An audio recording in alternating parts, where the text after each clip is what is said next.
Bismillahirrahmanirrahim. Assalamualaikum warahmatullahi wabarakatuh. Kami dari Kumpulan 2 telah memilih tajuk cukai pendapatan untuk dibentangkan. There's not much to do when all I can is thinking about you not doing well. Assalamualaikum, Ana Akilah. Cukai pendapatan bermaksud cukai atau cas tahunan yang dikenakan ke atas pendapatan yang diperoleh perniagaan atau perseorangan. Mereka dikenaki mendaftar sebagai pembayar cukai dan mentaksirkan pendapatan tahunan, dan mereka juga perlu membayar cukai pendapatan setiap tahun. Mereka juga hendaklah melaporkan semua pendapatan dan pengecualian, potongan pelepasan dan rebat dengan mengemukakan borang nyata cukai pendapatan BNCP, sama ada melalui borang ataupun di internet, laman web Izi Hasil. Cukai pendapatan memiliki dua jenis, iaitu cukai peribadi dan cukai syarikat. Cukai peribadi bermaksud cukai yang dikenakan ke atas jumlah pendapatan individu dan isi rumah perkongsian dan miliki tunggal bagi tempoh setahun. Bagi cukai syarikat pula bermaksud cukai yang dikenakan ke atas untung bersih firma yang diperbadankan. Cukai pendapatan akan dikutip oleh Lembaga Hasil Dalam Negeri LHDN. Pembayaran wajib membayar dan mentaksir dan memfail cukai bergantung pada amaun yang ditetapkan. Langkah ini disebut sebagai sistem taksiran sendiri.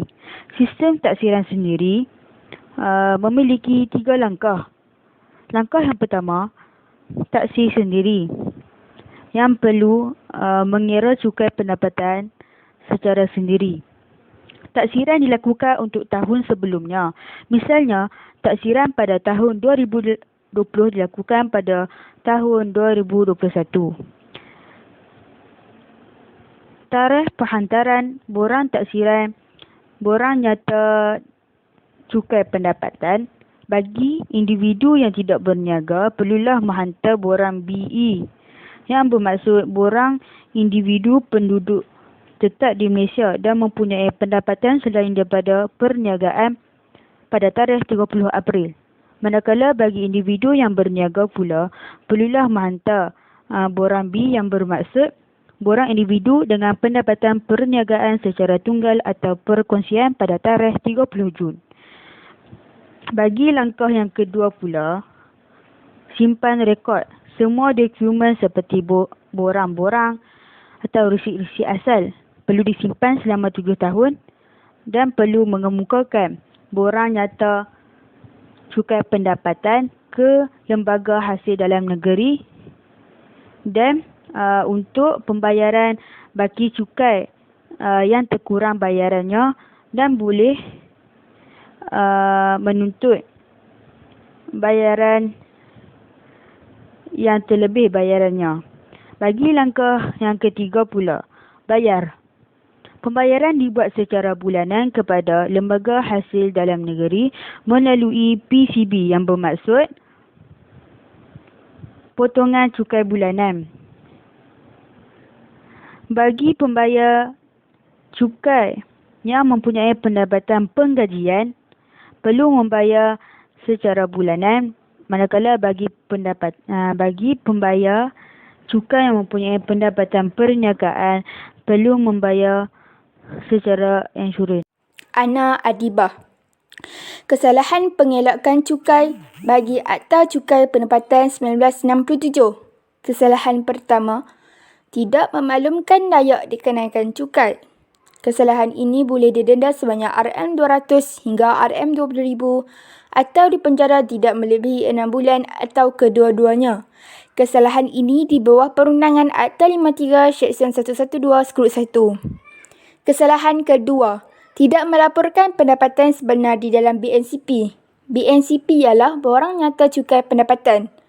Kesalahan ini boleh didenda sebanyak RM1000 hingga RM10,000 atau penalti 200% atas cukai atau kurang lapor. Kesalahan ini di bawah perundangan Akta 53 Seksyen 113/1/A. Kesalahan ketiga, memberikan maklumat tidak tepat mengenai tanggungan cukai sendiri atau orang lain. Kesalahan ini boleh didenda sebanyak RM1000 hingga RM10,000 atau penalti 200% atas cukai atau kurang lapor. Kesalahan ini di bawah perundangan Akta 53 Seksyen 113/1/B. Kesalahan yang terakhir ialah kesalahan sengaja mengelak cukai atau membantu orang lain mengelak cukai.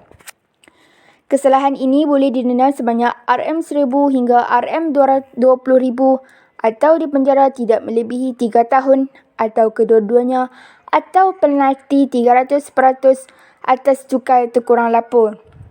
Kesalahan ini di bawah perundangan Akta 53 Seksyen 114/1.